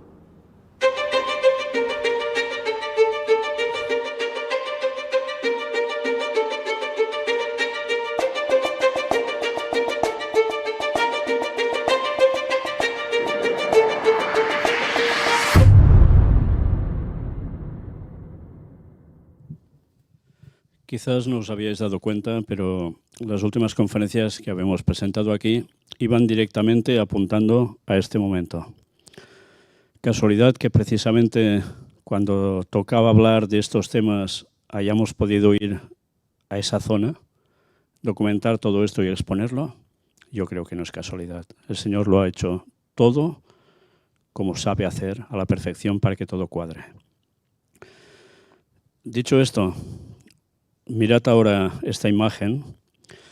Es el plano que compramos y que muestra precisamente dónde estaba ubicado el templo anteriormente, el templo de los judíos, y cómo es en la actualidad más abajo. Si os dais cuenta, en el lugar donde había el templo, sobre todo, ya sabéis que el templo era el lugar santo y el lugar santísimo, la parte donde estaba el arca de la alianza, que pronto vamos a mostrar algo. Si os dais cuenta, si os fijáis, justo en la línea que va descendiendo verticalmente, ahora hay el domo de la roca. ¿Queréis verlo más ampliado? Aquí lo tenéis. Justo en esa ubicación. Sabéis, los planos se hicieron por parte de los Rothschild para ubicar dónde va a ir el tercer templo de Jerusalén. Durante un tiempo se decía, no, puede ir más para acá y no hará falta mover la mezquita para nada, ni hacerla volar. No, los planos al final indicaban justo esta posición. Por tanto, la mezquita no podrá estar allí. Por tanto, esta guerra ya sabéis de qué va. Y no parará nada de esto hasta que se consiga su objetivo. El gran Israel, ¿cómo no? Sin palestinos, árabes, musulmanes, que obstruyan nada de esto, ni ninguna otra persona del mundo del Islam que se oponga. Por eso se va a construir el templo. Por eso esa guerra, que no parará hasta que todo eso suceda. Ahora podéis ver un vídeo donde mostramos el interior de esa puerta dorada.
Este vídeo evidentemente no lo filmamos nosotros. Alguien lo filmó, lo pude encontrar por internet y os lo he puesto para que veáis cómo es el interior y cómo realmente sigue siendo eso, un lugar de rezos. Pero esa es la puerta dorada por dentro. Ya sabéis quién va a cruzar por ahí. Ahora, unos datos más. Unos detalles interesantes sobre la cúpula de la cadena, situada al lado del Domo de la Roca. ¿Qué es la cúpula de la cadena? ¿Lo habíais oído alguna vez ese nombre? La cúpula de la cadena, Qubbat Silsila, es una pequeña estructura islámica independiente del siglo VII, situada al este de la cúpula de la Roca en la explanada de las mezquitas de Jerusalén. Es una joya arquitectónica omeya con base poligonal, 11 lados, columnas de mármol y azulejos coloridos, usada históricamente como casa de oración. Se encuentra en el monte del templo, cerca de la cúpula de la Roca, a muy pocos metros. Se le atribuye importancia tanto a musulmanes, lugar de juicio final, como a judíos, sitio cercano a los antiguos templos. Originalmente construida por los omeyas, ha sido renovada a lo largo de los siglos, ayubíes, mamelucos, otomanos, y presenta una cúpula sostenida por columnas de mármol. Es mucho más pequeña que la famosa cúpula de la Roca, situada a muy pocos metros. ¿La veis aquí? Domo de la Roca, la de la cúpula amarilla. Pero, ¿y al lado derecho de la imagen, veis algo que se parece en pequeño? Pues este es el lugar. ¿Y por qué os mostramos esto? Aquí de más cerca. Ya veis, es un espacio abierto, se puede entrar, se puede andar tranquilamente por allí. Pero ahora vamos a mostrar unos detalles. ¿Veis algo aquí? ¿Hay algo que os llame la atención? Vamos a hacer una ampliación de imagen, a ver si vamos viendo algún detallito.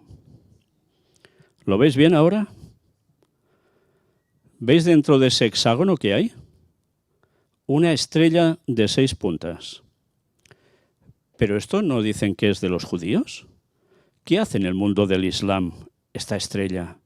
¿Esta es la estrella de David? ¿O el sello de Salomón, como dicen? Porque lo tiene el mundo del Islam también. Por si no lo veíais bastante bien, aquí lo tenéis, curiosamente dentro de un hexágono. Pero mirad el suelo.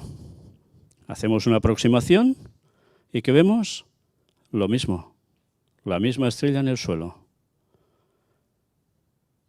¿Entonces esto es judío? ¿Es del Islam? Por tanto, queda claro que la bandera de Israel con esa estrella de 6 puntas, eso jamás tenía que ver con el pueblo de Dios de antaño.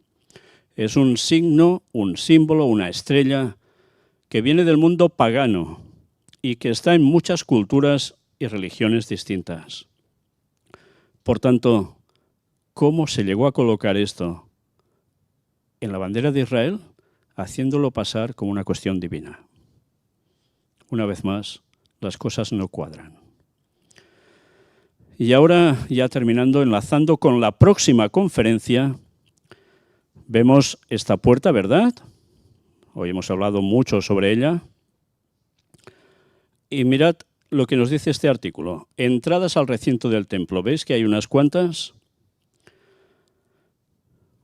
Mirad ahora esto. Puertas al este del templo. Por el este, la gran explanada del templo tenía 2 puertas. La más al sur, llamada del chivo expiatorio, a través de la cual se sacaba el cabrito que debía ser conducido al desierto. Se transmitían todos los pecados del pueblo sobre ese cabrito que simbolizaba a Satanás y era llevado al desierto. Es una profecía simbólica de lo que le pasará a Satanás durante esos 1000 años en que la tierra estará destruida, sin gente, estará solo con sus ángeles caídos, no podrá engañar a nadie y quedará como en el desierto. Pero después recibirá su paga final y su muerte. Esta puerta, aunque no conducía directamente a la plaza o explanada del templo, sino a los sótanos, debía poseer una escalinata alta, pues por esta zona exterior del monte del templo el desnivel es muy fuerte, debido a que se trata ya de la ladera del torrente Cedrón, que es esa parte de valle que hay. Sí, es el lugar de más desnivel de toda la parte de Jerusalén de las murallas. Por tanto, por eso Ángel antes decía, ese acueducto que parece que había, que cruzaba del Monte de los Olivos hasta allí. La segunda puerta más al norte era la puerta de la vaca roja. posiblemente a la altura del cuerpo central del santuario. No se sabe si se trataba de la que los textos llaman Puente de Susa, que también podría ser, según algunos, la de acceso al atrio de las mujeres dentro ya del templo. La cremación de la ofrenda, de Números 19:2 al 4, se llevaba a cabo sobre el Monte de los Olivos. Mirad el dibujo. Puerta del chivo expiatorio, aquí a la izquierda. Es la parte más alta de la muralla donde teóricamente se dice que había el pináculo del templo donde Satanás tienta a Jesús para que se tire y los ángeles lo socorran, etcétera, etcétera, y Jesús no cae en eso, ¿no? Pero, ¿qué señalan como puerta de la vaca roja? La que precisamente era la puerta dorada, la puerta de la misericordia, conocida también como la puerta de la vaca roja. Los judíos no han aceptado a Jesús. Los judíos, y eso lo presentamos, estaban hablando de que tienen que sacrificar una vaca roja y con sus cenizas purificar el templo, la explanada del templo y al pueblo. Y así pueden levantar el tercer templo de Jerusalén. Jesús pasó por esa puerta. La profecía decía que tenían que hacer ese sacrificio en su momento. Ya no han tenido más vacas rojas desde hace 2000 años. Eso lo presentamos, no sé si en la primera conferencia aquí, directamente en público. No saben por qué tienen que hacer ese sacrificio, dicen. Pero trabajan para tener esas vacas, como os mostramos ya tiempo atrás. Porque esa vaca roja simbolizaba a Jesús. Roja de sangre. Jesús era esa vaca roja, era su símbolo. Curiosamente pasó por esa misma puerta. Pero estad atentos, porque precisamente el próximo tema será este. Las vacas alazanas en Silo. Estuvimos en ese lugar. Vais a ver cómo no es ficción, esas vacas existen. Ya no hay 5, hay solo 4. Una fue sacrificada, como os mostré en imágenes en otra conferencia, porque había sido declarada impura, le habían salido unos pelitos blancos. Ahora les quedan 4 que teóricamente son puras. Esto no son bromas. Las tienen preparadas para que si sale una apta para el sacrificio, lo tendrán todo a punto para poder levantar el tercer templo de Jerusalén. Por eso se están dando prisa en esta guerra que no parará hasta que consigan sus objetivos. Esto difícilmente os lo van a contar en las noticias, pero esta es la verdadera causa. Sí, va de petróleo, de gente que se enriquecerá, de gas, crisis, para que la gran potencia Estados Unidos quede como el número 1 absoluto, con el poder del papado a su lado. Pero la gente no sabe que detrás de todo esto se busca levantar el tercer templo de Jerusalén. Algunas voces ya se levantan, gracias a Dios, empezando a decir esto, dentro del mundo evangélico incluso. Nosotros lo sabemos de hace muchos años, que esto iba a acontecer. Y vais a tener la prueba, porque estuvimos en ese lugar y filmamos la explicación que nos daban allí. Desde luego, ya veréis que será un tema interesante, porque de una de estas vacas, si es que no tienen más alguna otra escondida en otro lugar, depende del mundo, en definitiva. Impresionante, ¿eh? Lo que va a pasar en el mundo tiene que ver con una vaca. Y todo por las gracias de estos señores que no aceptaron a Jesús como el Mesías. Pues nada, os dejamos aquí y... ¿Sí? Dissabte, 14 de març, a les 17 hores. La sala de conferències i museu El Gran Engany presenta Les vaques alatzanes de Silo. 4 vaques roges deuen superar la prova que uns rabins els hi faran per a ser una d'elles apta per a complir un propòsit que fins ara no han aconseguit en 2000 anys.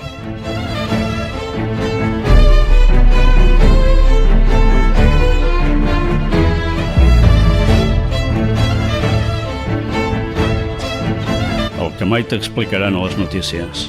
Carrer Narcís Blanc, 11, Girona. Telèfon 678 64 22 63.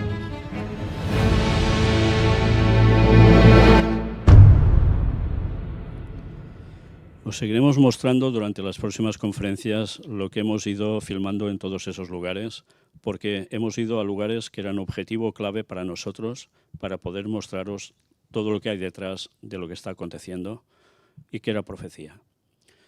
Y desde aquí os insto que si no habéis dado el paso de querer saber más en estudios bíblicos, empezad a hacerlo. Porque realmente cuando os digo que el tiempo se acaba de verdad. Y quien no esté del lado correcto se va a perder la vida eterna. Por eso os mostramos esto. No era para viajar porque sí. La salvación depende de conocer estas cosas. Gracias.